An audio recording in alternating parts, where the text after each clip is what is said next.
E vamos agora à entrevista do dia com Silvia Correia. Nosso assunto hoje é o papel das redes sociais nas recentes manifestações públicas no Brasil e no mundo. E para conversar conosco, nós convidamos Roseli Coelho, doutora em Filosofia Política e professora da Escola de Sociologia e Política de São Paulo. Boa noite, professora. Boa noite, Silvia. Obrigada por sua presença. Prazer é meu. Professora, há alguns dias, muitos manifestantes foram às ruas de 900 cidades, mais de 80 países, para protestar contra a crise econômica, medidas de cortes impostas pelos governos, e tudo isso organizado por blogs, pelo Twitter, pelo Facebook. Eu queria saber qual a sua opinião sobre essa mobilização, que papel essas redes sociais têm hoje na organização das pessoas. Eu tenho a impressão, pelo que eu tenho acompanhado na imprensa, eu tenho a impressão que o papel dessa tecnologia toda usada na convocação, na mobilização, é de extrema importância. Provavelmente é o fator mais importante depois da motivação propriamente dita, da motivação política. A motivação política, evidentemente, é a perda de direitos, o aumento do desemprego, a perda de perspectivas razoáveis de vida daqui para frente, principalmente para a população jovem. Uma espada sobre a cabeça de toda uma geração da classe trabalhadora americana, grega, italiana, espanhola, assim por diante, desemprego, crise, etc. Essa motivação política propriamente dita é o fator principal, claro, mas o instrumento que é essa tecnologia toda que está à disposição, eu tenho certeza que é da mais extrema importância. Não fosse isso, provavelmente a gente não veria essa... Seria só episódios isolados, não veria esse dinamismo que nós estamos vendo. A senhora vê, de maneira geral, no mundo inteiro e no Brasil em especial, uma mobilização social? As pessoas estão mais dispostas a defender os seus direitos? Eu não diria isso. Aliás, na Europa, nos Estados Unidos não. Na Europa me surpreendeu um pouco a demora na resposta da população. A crise econômica. Porque sempre esses países europeus mais ricos sempre tiveram movimentos sindicais muito fortes, muito mobilizados e mobilizadores, né? Eu acho que demorou um pouco mais do que eu esperaria, por exemplo. Nos Estados Unidos, outra coisa. Agora, no Brasil, eu não sei. Na minha área das ciências sociais, da política, há duas interpretações. Uma segundo a qual nós vivemos um momento de refluxo da luta social, da luta dos trabalhadores. E uma outra interpretação, e eu me filio a essa segunda interpretação, segundo a qual é que se você tem uma mobilização, mais uma mobilização sindical, não só na rua, mas uma organização sindical. Uma organização mais ou menos fria nos últimos tempos, é porque as coisas estão andando bem.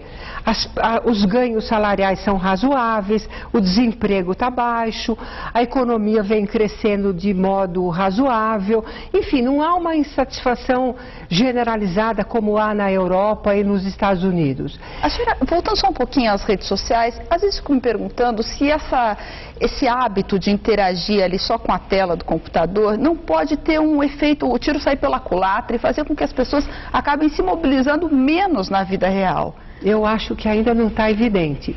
Você pega essa nova geração, eu vejo com os meus alunos, minhas alunas que estão o tempo todo mexendo, né? Eu acho que existe sim um perigo em potencial, sabe, de um isolamento, de um voltar-se para si, de ficar cada vez mais egoísta, talvez, né? E construir um mundo próprio ali, isolado, aparentemente conectado, mas no fundo isolado. Ao mesmo tempo é um instrumento maravilhoso, como a gente pode constatar pelos últimos acontecimentos. Enfim, é um paradoxo, né? Eu queria introduzir uma questão na nossa conversa, que é a corrupção, que infelizmente vem permeando aí o noticiário, muitas denúncias contra muitos ministros do governo federal nos meses recentes. A senhora acha que a sociedade está menos tolerante com esses episódios, ou eles têm se tornado tão frequentes que a gente está mais tolerante? Olha, eu não sei. Eu diria para você o seguinte: a questão da corrupção passou a ser uma pauta mais presente na imprensa. Se os episódios são mais frequentes agora, eu não saberia dizer. Eu gostaria de parar tudo, parar de trabalhar, ficar um mês pesquisando, comparando tudo quanto é notícia de jornal, digamos de 2007 e agora. sabe? Ou ainda comparando o governo Lula, o primeiro governo Lula ou o segundo governo Lula, com o período Fernando Henrique Cardoso. Eu gostaria de ter isso mais em formato de pesquisa, que a gente pudesse analisar de maneira, digamos, mais científica, mais confiável. Sim, tivesse aí uma casuística mesmo, né? Para poder afirmar com certeza que os episódios são mais frequentes agora. Eu não diria. Conversando outro dia com um colega, ele falou para mim, você não lembra a coisa do apagão no governo Fernando Henrique? Por que houve o apagão? Porque houve um enorme mal feito na distribuição, na hora de contratar empresas. Eu tinha apagado completamente isso da memória. Sofreu um apagão, né? Eu também apaguei da memória. Eu acho que para a gente afirmar que os casos são mais frequentes agora, a gente precisaria fazer uma pesquisa comparativa, coisa que eu não fiz, enfim. A gente não para tudo que está fazendo para fazer isso, né?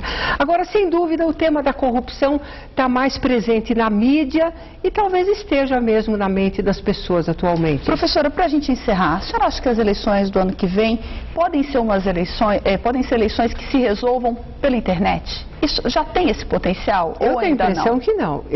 Enfim, inclusive pela minha idade, eu não acompanho a coisa da internet como os meus alunos acompanham, por exemplo, a nova geração.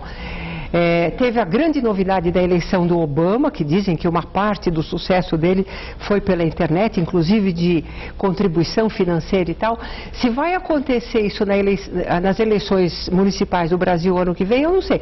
Eu acho que não. A gente pode deixar para conversar na época da eleição, mas eu acho que não. Eu acho que a internet e as outras parafernálias todas da comunicação atual vão ter uma importância maior do que já tiveram, mas para definir a eleição eu não diria, eu acho que não. Obrigada, professora, uma boa noite para a senhora. Obrigada, para você também.